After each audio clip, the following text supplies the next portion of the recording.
TrekWars, Duels Across the Stars, Episode 17, Top 5 Fathers. TrekWars is here. The Federation is under attack by the new Alliance of Evil. Go-To-Cut has decided to let the Kardashian Union join the Galactic Empire alongside fellow father Darth Vader. In a stunning move, Deep Space Nine leader Captain Benjamin Sisko has come up with a unique plan to team up with other fathers to put the fathers of evil to shame. Two Padawans are on a desperate mission to pick 5 fathers capable of bringing the war to the Galactic Empire. Hello there. Hello. Welcome to episode, can you believe it, 17 of Duels Across the Stars. Nearly old enough to drink. Almost. At least in the UK, anyway. Almost. Yeah, This close. almost. Yeah, sorry, Americans. Yeah. Anyway, welcome to our episode about top 5 fathers from Star Trek and Star Wars. I'm Ben Kerno, and my co-host today is Olympus. Great to be here with you again, Ben Kerno. Thank you for having me as always. It's going to be a fun one. Before we jump too much into it, I'm going to put it right out there. I struggled with this topic quite a bit. Did you? Oh, yeah. Did you? I managed to find 5. And I'll go more into detail on that in a second, but I only have 5. No honourable mentions. No, God. I can't believe it. Considering I am your father is the most famous line in Star Wars. Yeah. Or probably nearly. If it's not the top one, it's the top 2 or 3. And you're struggling. Wow. Yeah, I'm struggling. I was struggling to find 5, but I've got 5. Yay. So, did you even have a chance to make any rules for your picks on these? 1. They have to be a father, either biologically or not biologically, but a father figure of some respect, whether that is adoption, whether it's biological, whether it's a sort of father-son mentoring type relationship as well. Could have covered any of those. So any form of father would have counted. I needed to make it as loose as possible because, as I said, I was struggling. Oh, fair enough. Well, I've got at least 3, and I've probably got a 4th, actually. Oh, so, wow. You did really well on this one. Yeah, so mine will be similar to my top 5 mothers, but I did decide to make it slightly different because I'll get into that in a minute. It had, so first of all, had to be seen or talked about as a father, as in you've got to spend at least a little bit of time talking about that person or seeing that person. So you can't just say, I don't know. I was about to pick somebody and realise you've all seen their father, so you couldn't necessarily say Tasha Yar's father, because we've never heard her talk about that, and we've never seen him. So that things like that are excluded.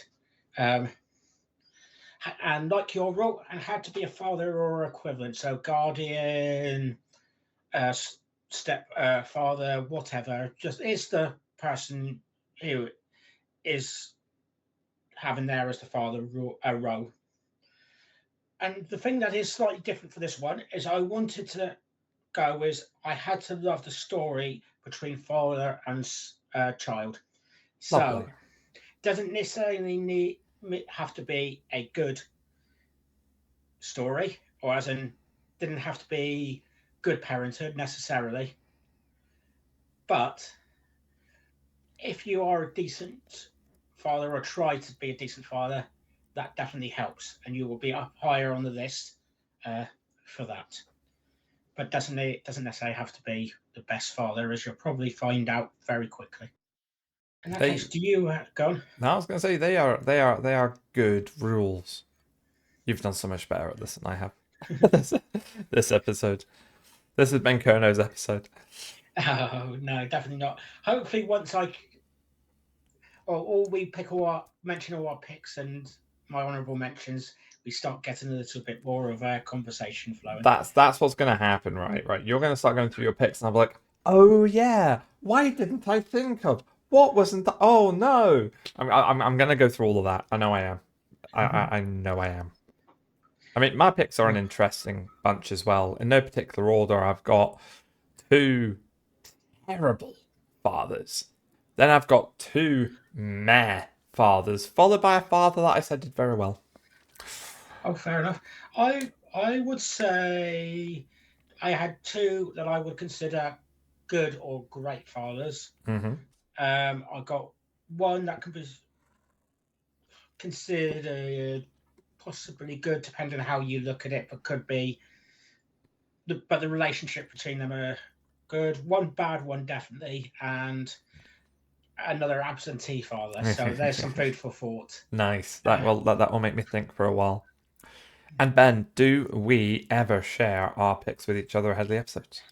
No, we don't. So you've probably guessed that by now, but no, we do not. So it's that, i.e., why Olympus has only got five picks and no honourable mentions, and Indeed. I've got.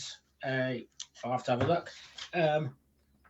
Yeah, probably a list. Oh, probably like that. You've got half an A5 page. Yeah, no, I've probably got. Oh, I've got about half of A4 page of fathers. I've just thought of one. Ah! Are they locked Before in? we Hang on, settle hang in, on. I might break a rule here. I might decide that it's not locked in.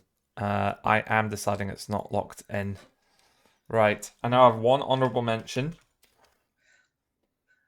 That just came to me out of the blue. Sorry, this is a live change before we get started, which is I say live. This is a recording, but it's live as we're recording.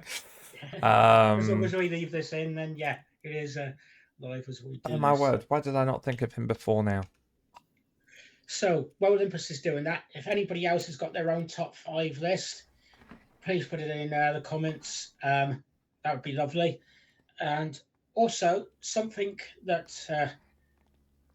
we tend to announce at the end and forget to do as the bottom. We are on YouTube. We are on Spotify. We are now on Apple Podcasts. Roger. We should be up to date with episodes by the 10th of June. All the episodes should be out because I am drip feeding them out one episode a day for them on Apple because we've just got into that. So please come and join us on whichever you prefer. If you fancy doing it the other way another week, please do so. Yeah, and our episodes. I know we've got episode 1, episode 2, episode 3, but you know what? They're not concurrent. You can watch them in any order you like.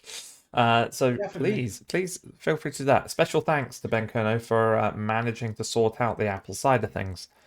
Ben's And screen's it's frozen. stressful. You're back. Oh no, I can hear you. Good, So, you are back. so yeah, I think the only thing I was saying there is it was stressful, but yeah, because when I originally tried it back when we started looking at the podcast side of it with Spotify and whatnot, my attempts lasted about a day, and then I gave up in an absolute rage quit. Yeah, it doesn't surprise me. I ended up doing it on my own account, and because I already had it logged on, so it was a pain in the ass logging on. It should be on TrekWars, Duels Across the Stars. So. Ooh. And anyway, before we bore you to death, we're going to go into our top 5 picks. Olympus has been letting me have the last pick recently. I'm going to let him have the last pick today. And I'm going to go with my number 5 pick. And I am heading to Star Wars with this. When you first heard this person mentioned, you just heard him as my father. You served my father in the Clone Wars. And then you got to meet him in the prequels. And then at the end of the prequels, he got given this lovely young girl, baby girl, called Leia. Should be Leia Skywalker at the time, but it became Leia Organa.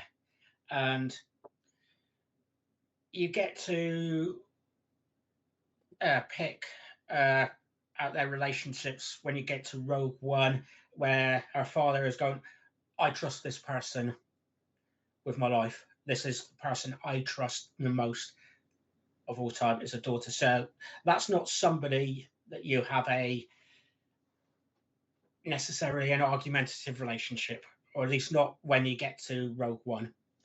And then you get to see their relationship a little bit in Obi-Wan Kenobi, or in Kenobi, sorry. I'm calling it the whole name, but it's just Kenobi. And to be honest, the reason this is number 5 is because she was always running away and she was there to be free a little bit more than maybe a child by most parents would probably that, but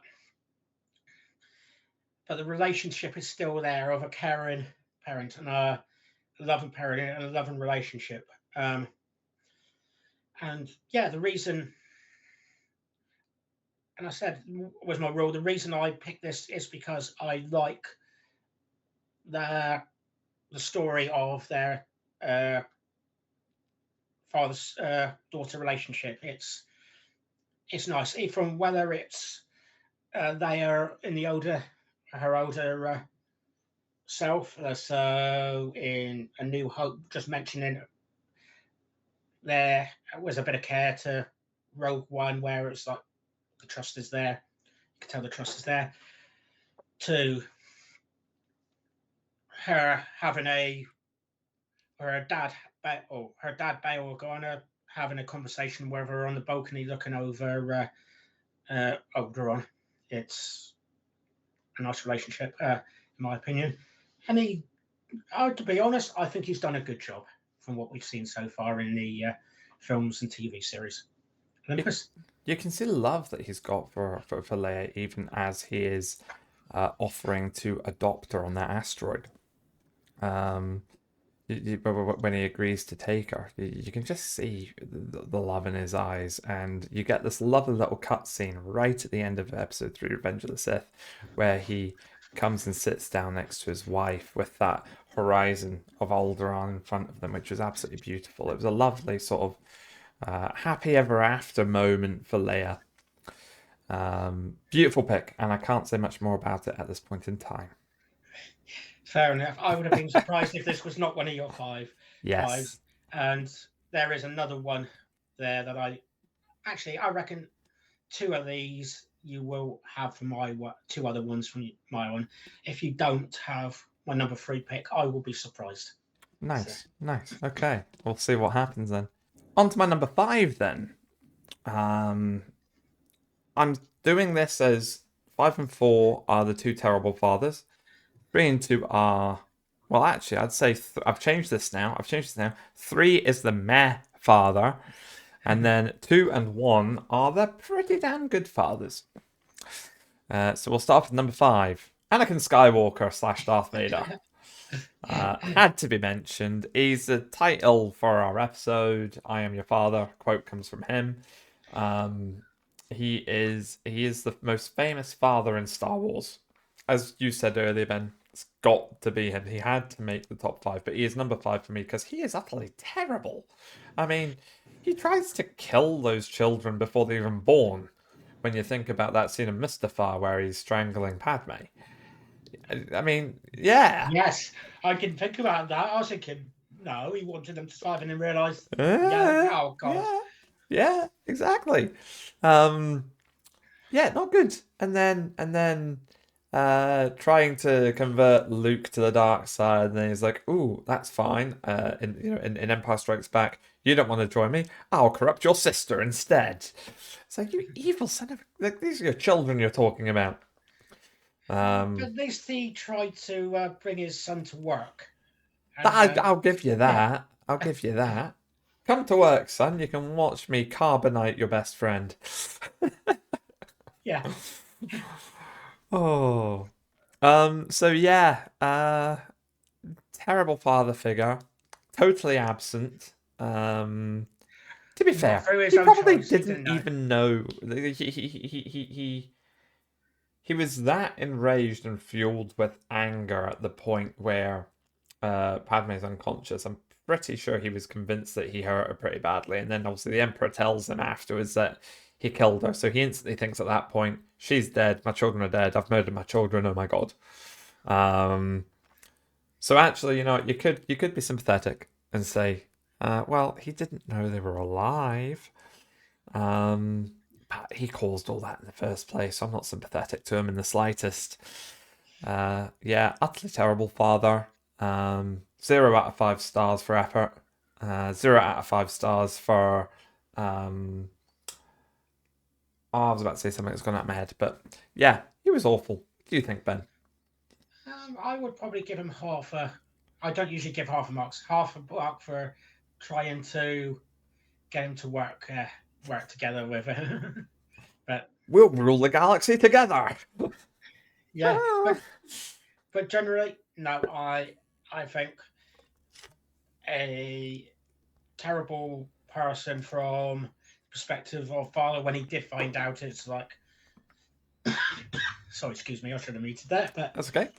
yeah, he was a terrible father when he was getting there. It's like really, really not nice. He was trying to chop his. Well, he did chop his son's hand off. There you go. He flipping removed his son's hand. What father does that? No, I know, and it was just like it wasn't. It wasn't like, please come and join me. We'll sit down and have a drink in the local cantina and try to persuade you that I am right. It was, you will come and join me. You will come and join me. Or else. Yeah. Indeed. So yes, there you go. Number 5. Anakin Skywalker / Darth Vader. Who's your number 4 then, Ben? My number 4 is actually my bad father on this. He's not going to be able to match up with Darth Vader here, but his relationship with his, to be honest, with all 3 of his children actually, has not been particularly spectacular. His daughter was reasonable.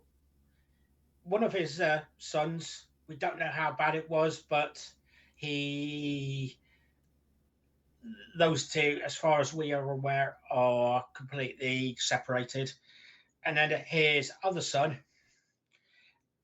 that just didn't necessarily go greatly, but these two's interactions over the, I'm going to say, for us, over the decades since 1960s, has been interesting, to say the least. My number 4 pick is Sarek, father of 3 children, to my knowledge, until they add somebody else. And then... How? His line I said, I'd say, how did I not think of Sarek? yeah. Cool. But the reason he's got there, of course, is because their interactions. But you could tell Sarek actually did care.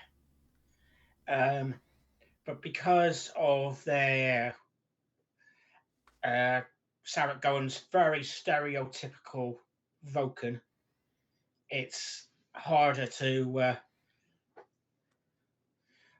be necessarily. He was struggled to put down the barriers to add that relationship with Spock. Okay, I am mainly going to be talking about his relationship with Spock here, but he did have 2 other children. One who was the baddie in a film, certain movie, yes. But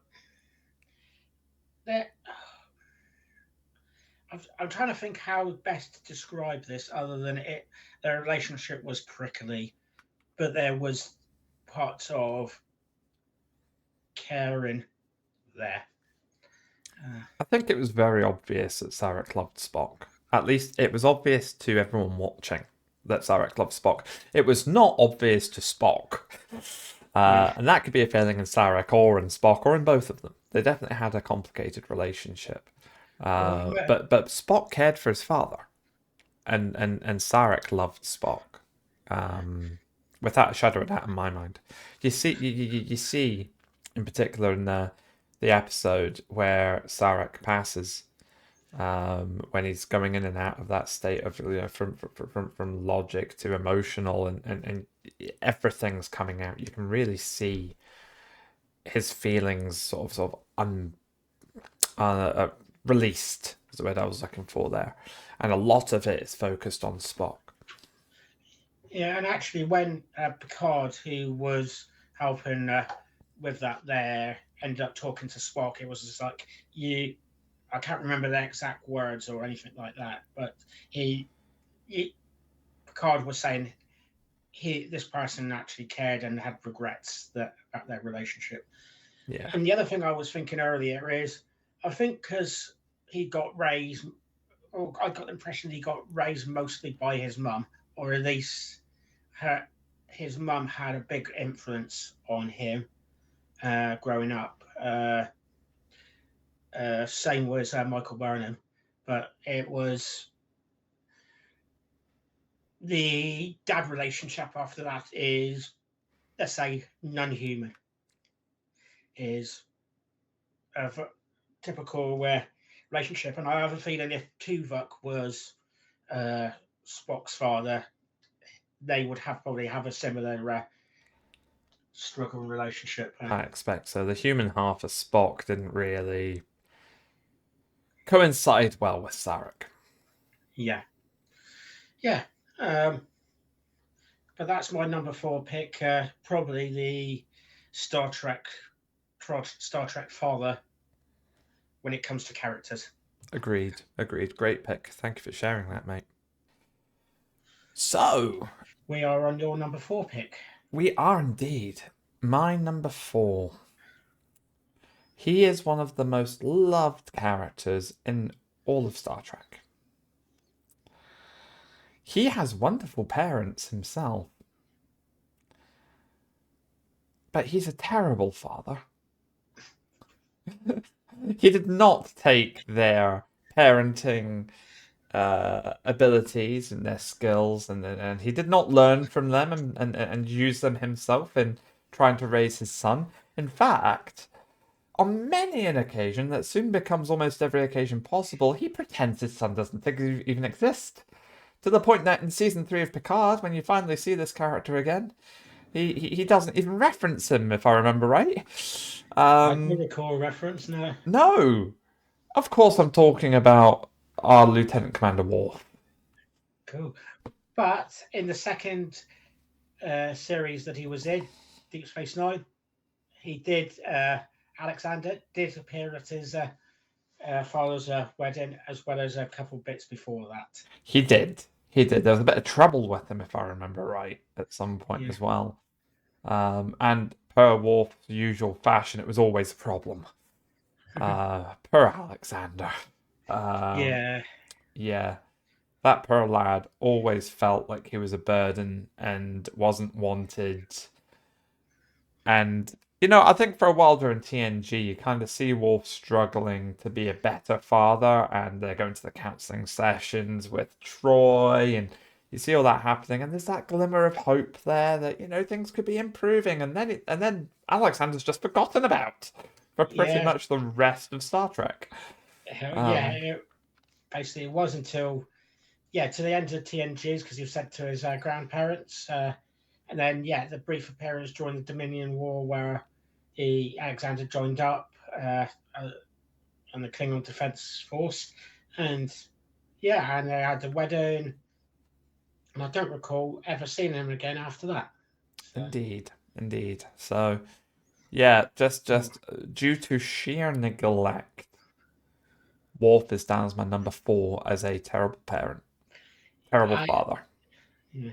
I don't have much to add to that. He is generally the worst father ever, or in our case, the second from worst father ever. At least he didn't try to kill his son. Exactly. That's the only reason why he's not number 5.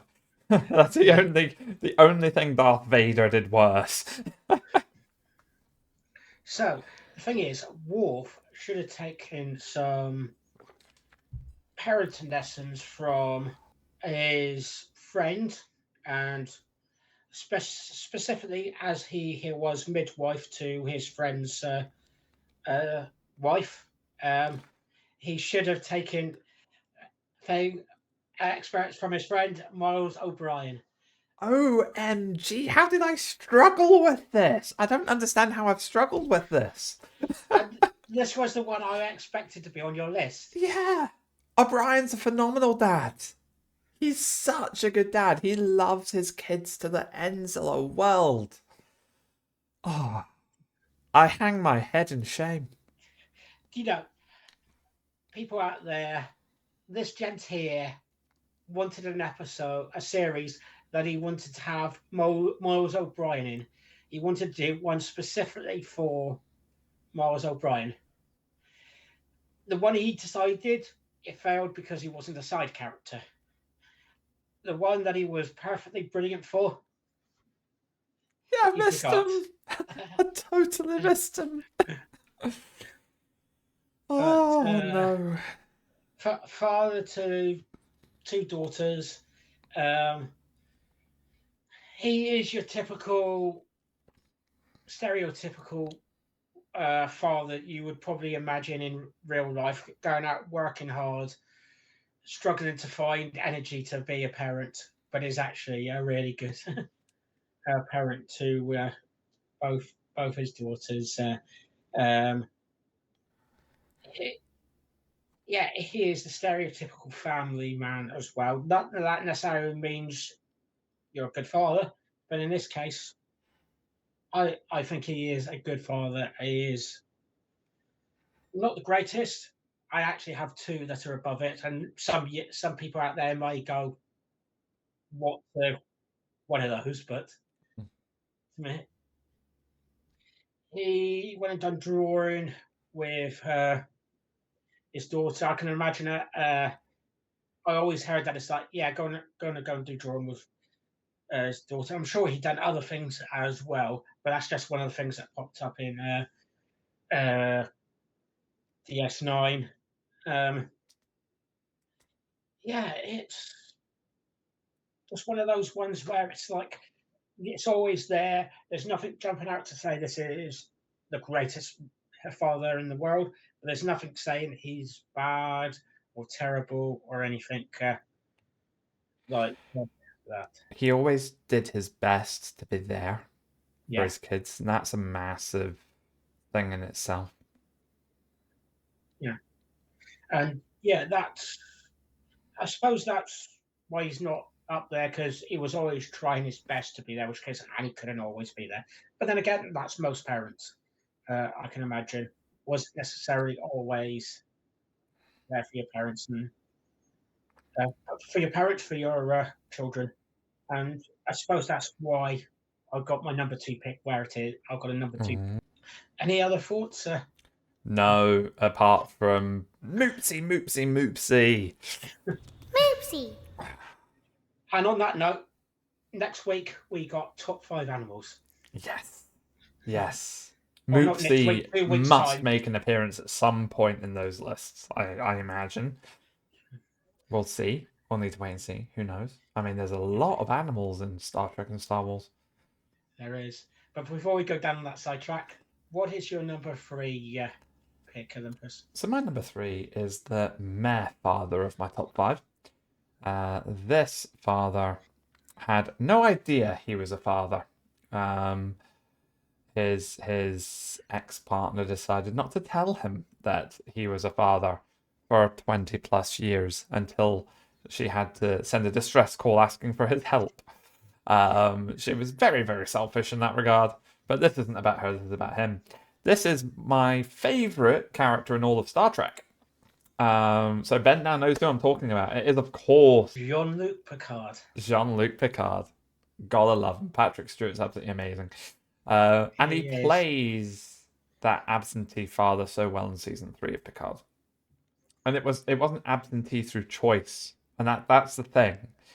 He wanted, he never planned to have kids, but to have, he makes this very, very powerful speech to Beverly about how she just didn't have the right to take the choice away from him, and had he known, his life would have been totally different. He would have learned things about himself decades before he learned them, which he's referring to all of the stuff, all the trauma he sort of revisited and processed in season 2.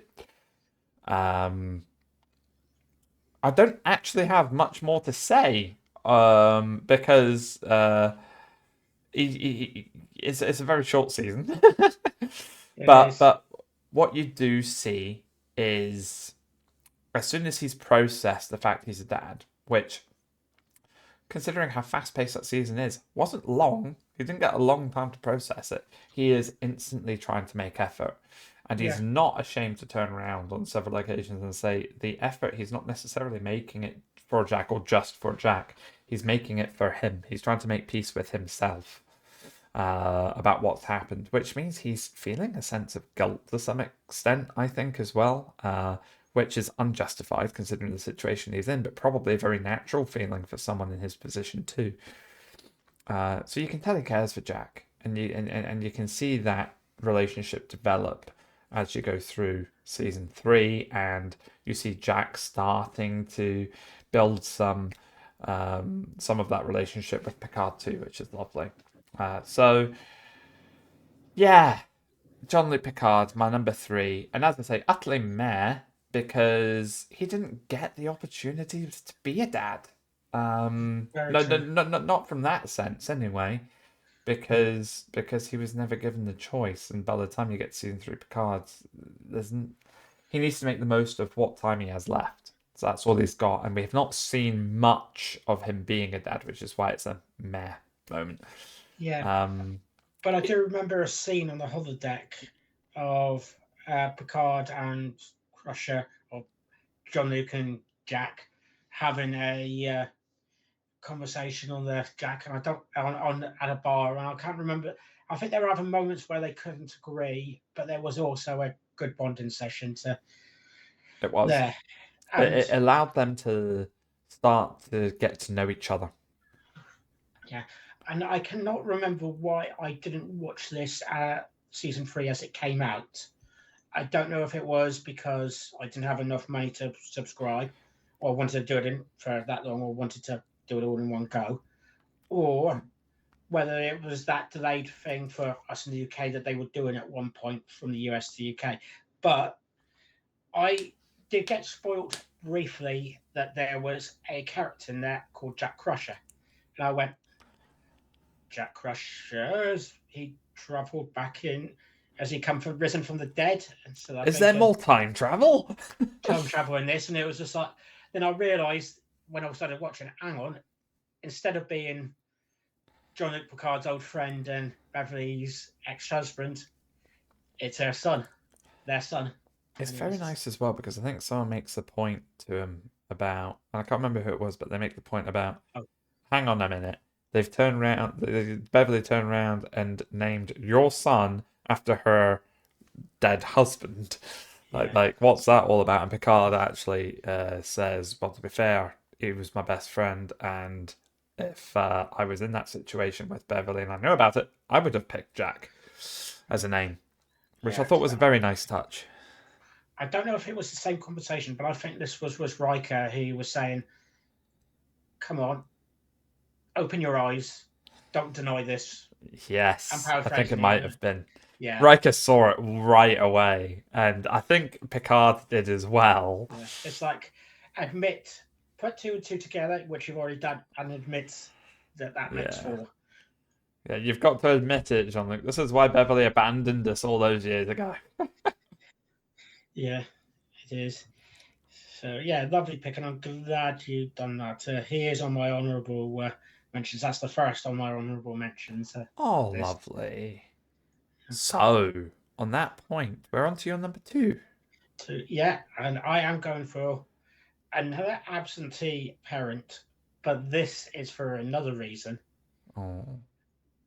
So, imagine this scene: you going over a planet, and then you see this scenery along the coast, and then this ship come past. You see this little robot looking at the ship, then this girl running,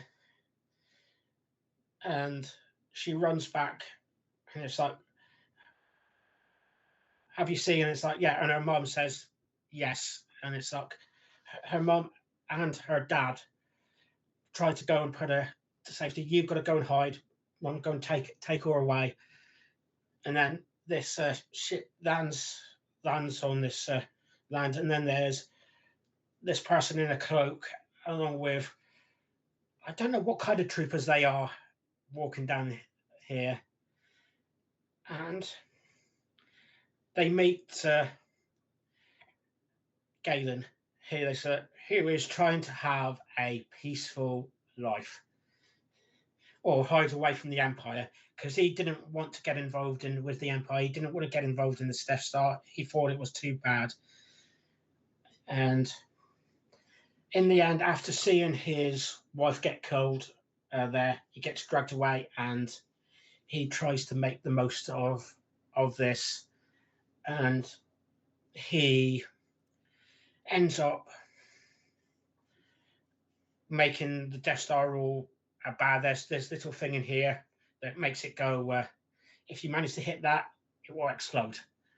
I think that would make a good thing for a film, to be honest. But I think you that's might be onto something there. yeah, Could get into the box office. yeah. But they ended up. He ended up sending this note out, message by hologram out, which got to his daughter. It was saying this thing about Death Star, plus it was going his undivided love for her. I cared so much about you. I still care. I miss you, so like every day, so thing. And even though it's probably took her a while to process it, she was even there. That it was like she cared, and when they eventually met, it was like, okay, he was about to die. The love was there, and up until you saw her there, they were having, looked like it was a loving relationship, a loving moment. They were a happy family. But I think that, okay, even though she went off the rails completely, um, She was the love basically was, raised by Saul Guerrera from that yeah, point, bear in yeah, mind. I yeah. mean, who He was, wouldn't go off the rails after a little while of that? yeah, yeah, precisely. She got brought up by almost the worst parent in the world. Um, but Galen Erso, he, for that moment, he could be a father. He was a Brit, looked like he was, that start was looking like he was a good father. And even when the messages got between them, eventually, when I did have it written down, but I think it was something like 14 years later or something like that, you could tell the love was still there. So that was my number two pick. Galen. Galen would have been my number one. If I Oh, had remembered the beep. I really struggled with this. But seriously, Galen Erso would knock off my number one. It would knock everyone down, which means Per Vader wouldn't even have made the list. oh, yeah. The rebellion would have won. The rebellion would have won. Mate, I can't say much more. I mean, he named the project for the flippin' Death Star after his daughter. Stardust. Exactly. You know, Yeah. he everything he did was for her, for the rebellion by extension, but he was trying to secure a future for his daughter. That's what he was doing from the word go. Great. And he gave up absolutely everything, every part of himself as well, to try and protect Yeah, Jin. yeah. Which is why it ended up so far up. For first part doing this, I was struggling to put him on, and then when I was thought about it, it was just like, yeah, he's doing everything for her, and it's got up to number 2, as well as it was half the rule that I've got to have loved that the story of father and child. Mm-hmm. It was just like, which I did on that one, and yeah, absolutely loved it. It unfortunately could not make number 1, but hopefully in a minute you will find out why that didn't make what. Oh, brilliant. Right, so my number 2, and actually we'll find out in very close to a minute because there's not much I can say about number 2 that hasn't already been said. Ooh. This is Bail Organa. He treated Leia like his own child from the moment he set eyes on her at the end of Revenge of the Sith. Don't say he treated her like a princess. I almost did. Yes, like a princess. That's what I never understood, actually. This is a total sidebar, but she's Princess Leia. He's not a king. His wife's not a queen. Why is she a princess? If you're an emperor, maybe, but I don't think he was an emperor. So. No, he wasn't. He was a senator. Senator. And I don't think they say this in their films or the TV series, but in the game Star Wars: The Old Republic, I believe they're dukes. Yeah, they are. Yeah, dukes and duchesses. Yeah. Oh well. I don't know why it's taken all these years for me to suddenly go, hang on a minute. But there you go. But back to Bale. Yeah, he was a phenomenal dad from the moment he laid eyes on her. He gave her everything he could. They clearly had a very loving, close bond. He, as you said, the quote from Rogue One, he trusts her with his life. There's absolutely nothing more I can say that hasn't already been said about Bale. But yeah, definitely one of the better fathers out of both these series. Galen does beat him. Sorry, Bale, but Galen beats you. He sacrificed everything. You got yourself blown up. Tip top. No, flippancy aside, I was actually gutted that he got blown up on Alderaan.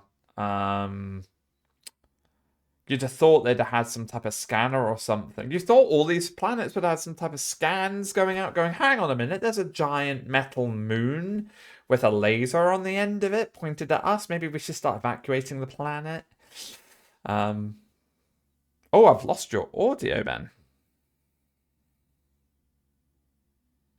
Oh, it's because I'm muted. There you go. Yeah. I'm agreeing and everything, but I was saying that they already got a few off Alderaan in time to be able to do that. And to be honest, I think if it was the other way around, they wouldn't had time to do that. To be honest, very possibly. No, sorry, I was yeah.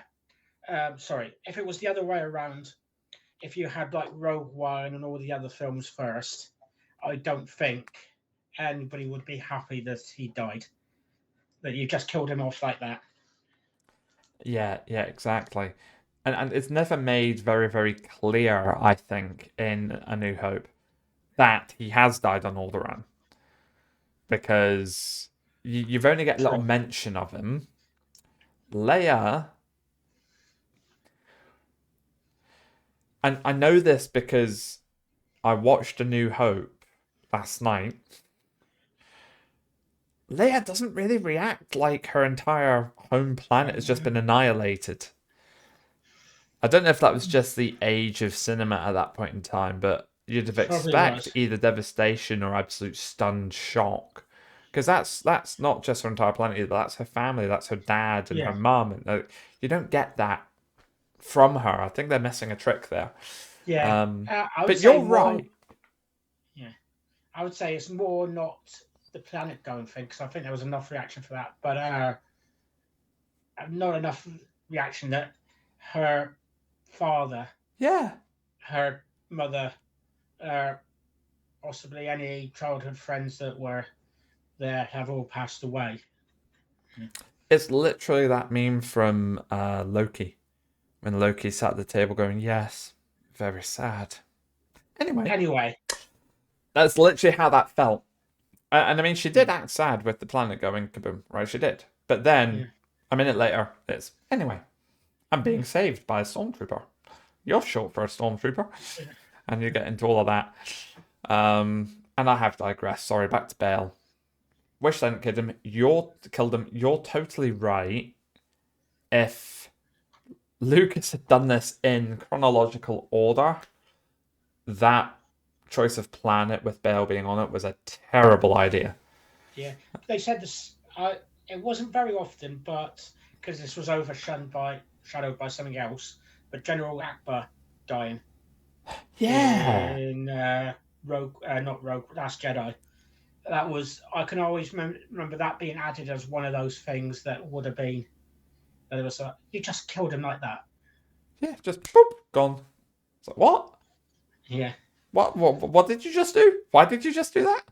Yeah. Totally I don't overlooked. necessarily agree with that, because yeah, sometimes characters happen like that, but die like that, and people die like that, and that makes the story sometimes. It's yeah.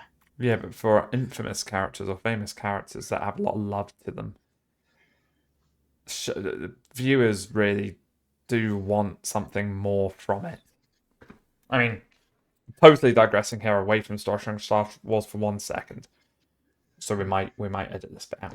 Maybe not. But if I think about the Saga of Darren Shan, it's a book series that I read as a kid. I've still got them all. Got them all signed by the authors. I love it. Spoiler alert for anyone who has not read the series but wants to read it. Skip a few minutes ahead. This is like one of the biggest spoilers for the series. Ben, are you good to me telling you this? No, that's right. Go ahead. Great. So, my favorite character in that series is a vampire called Larton Crepsley. He is a father figure, actually, very much to your protagonist, right? And there's a scene where he is falling into a massive pit of stakes, and a whole load of people swoop in and save the day. They grab him as he's falling, get him to the other side of the canyon, wherever it is they are. They all fight off the bad guys. Everyone's victorious. It's a hooray. It's all happy, hunky-dory, great. And then you go on to the next chapter, and it's revealed that never happened.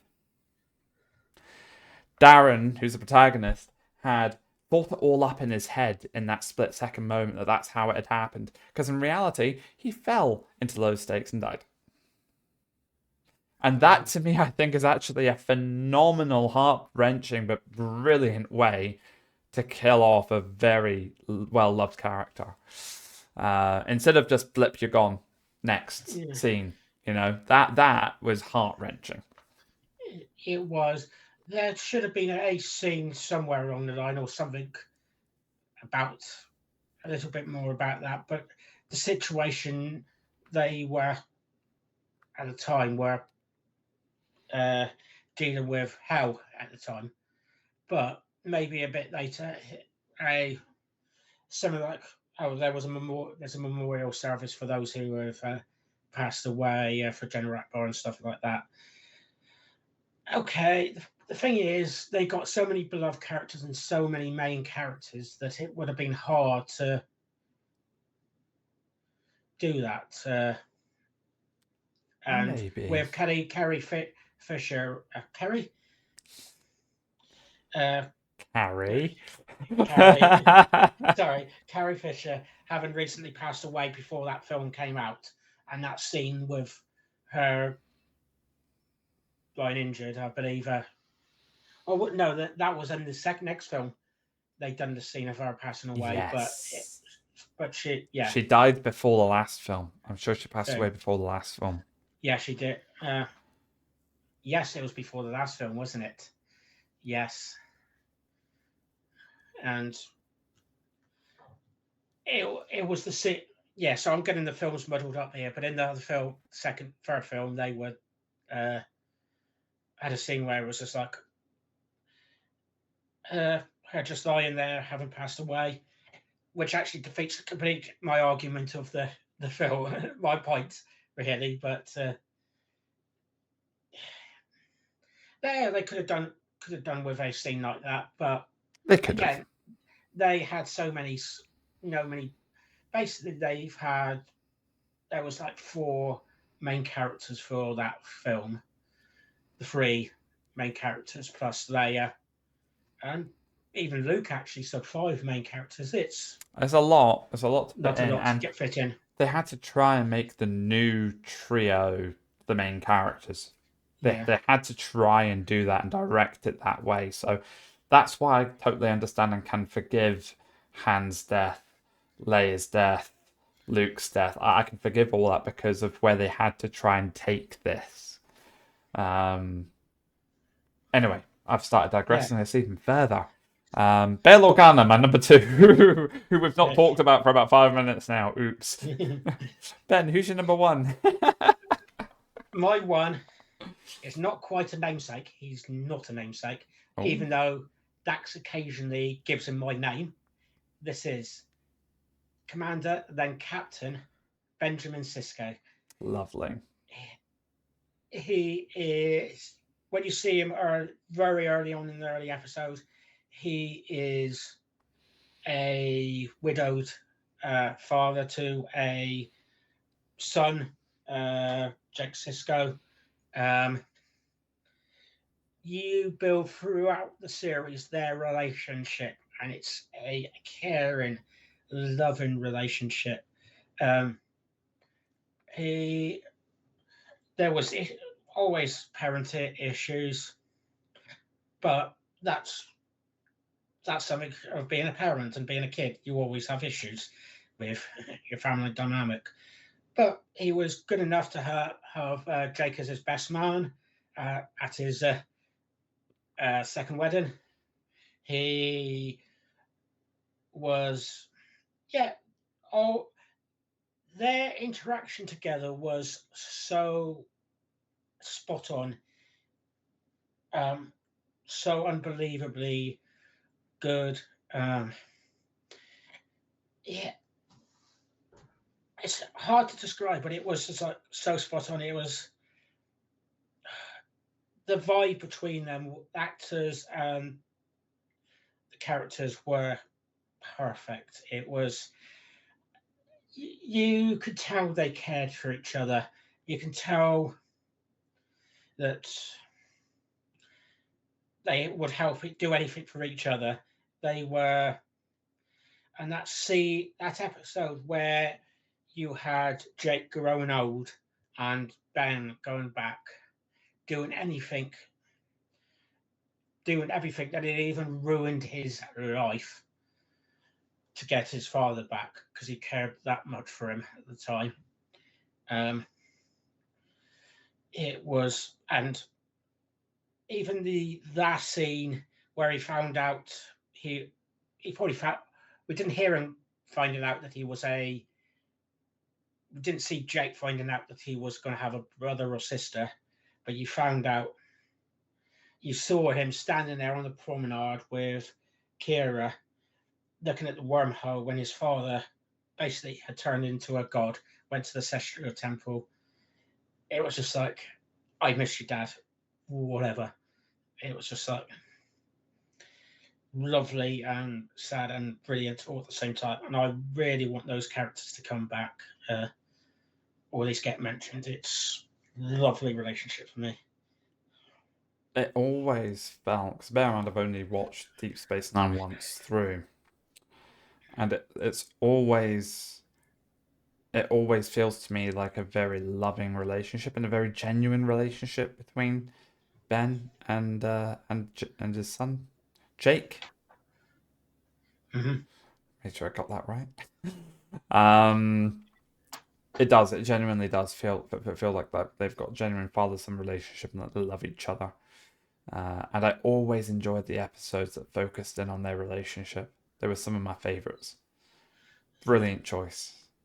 Yeah, and another one that stands out is when Deep Space Nine goes on a lockdown, he is getting another father, Miles O'Brien, to look after, to help teach Jake stuff about being a Starfleet officer. Yeah. And their interaction there and that end where he saved them all was spectacular. And the overarching story with that also is that Jake actually didn't want to follow after his father. He wanted to be a writer. I'm trying not to go into Monty Python there, but yeah, wanted to be a writer, and even tried to be a writer and during the Dominion War. Okay, he was being a writer, but his stories weren't getting away from the space station because of the Dominion not letting anything go out. But there's that story of, the parents want him to be one thing or thinking he would go down that line, but he doesn't. It was just like that story. And again, very real. That's a real scenario, happens every day in everyone's lives. I doubt very many parents have kids who go the route that their parents might want them to go down, or might probably more envisage them going down. So very real moment, and I think there are a lot of very real sort of moments that we get to see between those two.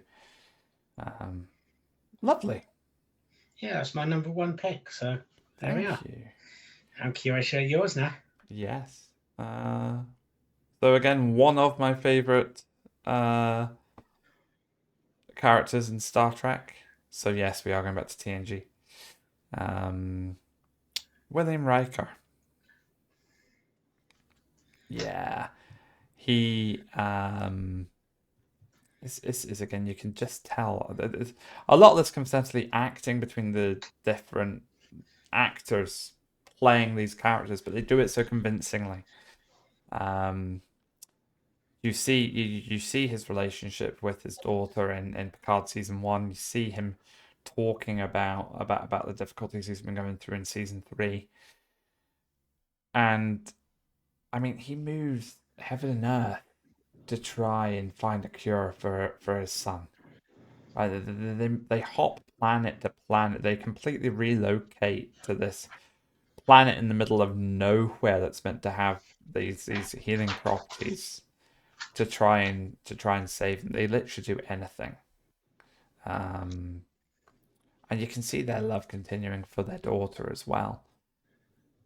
And again, I appreciate the realism in the relationship that you see between him and his children. The trauma is very much there still in season 1 with both of them, and they portray that very nicely. So it's more a sad story, I guess, in a lot of ways. But similar in a sense to Bale, and not, again, similar also to Galen, but probably not in as strong or direct a way, which is why Galen would have taken the top spot in my list and Will Riker would have been number 2. That's how it would have gone. It would have gone Galen, Will Riker, Bale Organa, Jean-Luc Wolf. Bye Vader. So yeah, but he's, everything I've seen in the shows just tells me that Will Riker is a brilliant, phenomenal dad. He learns loads sort of through his time on the Enterprise and in his relationship with Diana, and the love he's got for his daughter that you see in Picard season 1. It just shines bright, and you feel so bad for him with what he and his family's going through and what he's trying to deal with. So that always hits really hard for me. So that is why Will Riker is up there for me. Officially my number 1, but in reality my number 2. Yeah, fair. He was actually my number 6 pick, and his relationship with his daughter was brilliant when we Kestra, I believe, when we got to saw them in Picard. But actually, the one that I thought I wanted a lovely father-son relationship that stood out for my rules was him and not the holodeck son. It was that alien on a planet where he didn't get off, and he was pretending to be the son of William Riker. He called himself Jean-Luc. Oh yeah. That relationship up until, because he was going off his memories and stuff, and Riker had a thing for Marionette, when a holodeck character who this person, because he was so fondly in Riker's memory, they went, that's the mother. But the person that was called Jean-Luc for this actually thought it was a partner or a love interest, a major love interest there. And that episode where they had the father-son relationship, their son trying to teach him how to be a father, sort of thing, or this is me, was great there. Yeah, it sure was. Brilliant. Well, there we go. Would you like to sort of round off with a summary of your top 5? Yes, I will. So I suddenly realised I've got my pad here, and I turned it over for something else, and realised I'm going to need to double check it again because I've got short-term memory. Me. Anyway, number 5 we got Bail Organa. Number 4, Sarek. Number 3, Miles O'Brien. Number 2, Galen Erso. Number 1, Benjamin Sisko. Brilliant. Right, so my number 5 was Anakin Skywalker / Darth Vader. Number 4 was Worf. Number 3, Jean-Luc Picard. Number 2, Bail Organa. And number 1, William Riker. Honourable mentions. I said at the start of this that I didn't have any. I now have 3. Oh, wow. Go on. One of them's Galen Erso, who should have been my number 1. Uncle Owen is an honourable mention. You know, he has this random baby dropped in his lap from a crazy bearded Jedi dude who is now a hermit in a desert, right? This is obviously how I imagine it being from Uncle Owen's point of view. And he just accepts it. He just takes the boy on. Is he the best dad in the world? We don't really get to see enough of that to really establish it. But my word, he takes that lad and he raises him as his own child, and he does it through just faith. As much as he doesn't want anything to do with Obi-Wan, and he doesn't want Luke to have anything to do with Obi-Wan, he takes it on pure faith, which tells you something about the man. So yeah, Uncle Owen. My last honourable mention is Data. Yeah, he's both on my list, and yeah. Oh, brilliant. I'm glad he's on your honourable mention list too. I mean, you know, he has Lal, he has Daj and Soji, he's got all those other androids that came from his essence, basically, in Picard. Utterly brilliant. But the biggest part of fatherhood for me, because that's more through his code, the biggest fatherhood point for me was between him and Lal, because that's where you really see him trying to be a father and learning everything, and then having to go through the heartbreak as well. Yeah. So on my honourable mentions, there was Din Djarin, as in the Mandalorian. Of course, so Grogu. Yeah, it's Tuvok was next on my list. Joseph Sisko, so Benjamin Sisko's dad. I'm glad you mentioned Joe Sisko. He's hilarious. I love him. Yeah, great. You had Worf's dad, not Moog, but let me quickly check his name. Sergei Rozhenko. We've mentioned Data. There we are. I had Picard there. I had Kirk's dad from the Kelvin timeline. George. I thought of him earlier on. He didn't even make my honourable mentions, which, I was kind of debating, you know. He was obviously thinking about trying to rescue his wife and unborn child in the midst of that chaos, but he was also captain of a ship in the middle of a red hot battle, just trying to keep everything together. That's more a tragedy that he never really got an opportunity to be a dad for any more than 10 seconds. Yeah, and that was, I really wanted to have him on my list, but it was just like the interaction between son and father was minimal, and yeah, the only other one is like, can you do better than your dad? And that was it. So unfortunately, didn't get there. It's a shame as well because they were planning at one point on the next Kelvin timeline movie being a sort of back in time thing, and you would have, I think it's Chris Hemsworth as George Kirk again. They were going to revisit that between Kirk and George and explore that relationship, which would have been phenomenal. But contractually, they never managed to get them what they needed to do it. The other one I had was Rom. So from DS9, Ferengi, Cork's brother. When did Rom have a child? That was Jake's best friend, Ensign Nog, or Lieutenant Nog. How did I forget that? I've watched that the whole way through, and I never made the connection consciously that Nog was Rom's. Oh, I need to go get a coffee. That's daft, because I bet you I go back to season 1, episode 1 of DS9 and start watching it through, and I'm like, well, that's obvious. I knew that all along, and it just hasn't occurred to me consciously. And I want to make honourable mentions to Valkyrian and Han Solo. Valkyrian, nice one. Yeah, I like that. Yeah. I like that pick. Oh, but the one I had that I suddenly thought right at the last minute, and would actually probably got to my list, would have been the EMH, aka the Doctor, who had a hologram family. Oh yeah, so he did. And then you had the really nice, the perfectly parrot family, and then you had the one where the child was more of a rebel. This when I say child, his son was, because he had a daughter as well. But the tragedy of his son's death was so moving that it was just like, I wish I had actually come up with that one before we got through our 5 picks. You're right, that was utterly heartbreaking. I'd blocked that from my mind. Yeah.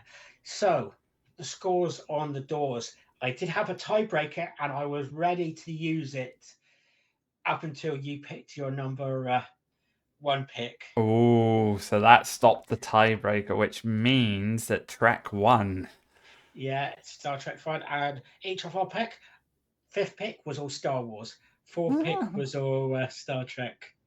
Then all Star Wars, then all Star Trek, and then all Star Trek. But in the tiebreaker would have been in my YouTube community page. We had a set poll up, which I'm presuming you didn't see. None of them actually came up in your list. So interesting. I need to take a look at that. Yeah, in joint last was Miles O'Brien and Django Fett. Oh yeah, Django Fett. Duh. And number 2 place was Din Djarin and the Mandalorian. In number 1 place was Benjamin Sisko. So wow. It would have gone to Star Trek if we were all equal at the end of the day. I just thought of one more honourable mention, sorry. And by the way, very interesting answers to those votes. Very happy that Sisko came on top. That was a good choice. The honourable mention, and it just occurred to me there, and I can't believe I hadn't thought of it before. The Bad Batch. Hunter is father figure to Omega. And he really is. I finished watching this finale last week, and I was heartbroken actually. But the way the relationship grows through those seasons is beautiful, and at the very end, you just see them as father and daughter. It's gorgeous. He would have been in my top 5 as well. bloody. I told you I was struggling with this. I don't know why. I was just having a total mind block. When I was doing my research, I did see those two from the Bad Batch come up when I was trying to go through fathers and go, have I come across everybody? No, I hadn't, but those two did come up, and it was just like in my head, I was going, "You're going to have that one." But Oh yeah, I should have, and yeah, he would have been near the top. He yeah. gives up everything. He's another one of those giving up everything for your children scenarios. Yeah. So, thank you for watching. Again, I would love to see your picks in chat, whichever platform it is on, which we're going to advertise now. But Olympus, where can we find you? So you can find me on Twitch, on Twitter, on TikTok sometimes, and on YouTube at Olympus0511. And do not put the space between Olympus and the number, otherwise you get a load of cameras instead of me. Whereas if they're together, you get you and a bunch of cameras. Yes, exactly. But the question is, how high up the list am I next to the cameras? Actually, pretty good after the advert, actually, when I last did it. But Oh, fantastic. That might change. How about you, Ben? Where can we find you? So, you can find me on YouTube at TrekWars and Fantasy. You can find this content on Spotify and YouTube. This is YouTube, or it's it. And I've already mentioned YouTube. You can find this on Spotify and Apple Podcasts. Now, you can also find me on Twitter at TrekWars Fantasy because there's not enough letters to have the and you can also find me on TikTok at TrekWars and Fantasy. So all I can say now, thank you again for watching, and may the force be with you. Live long and prosper, Always. everyone. Thank you very much.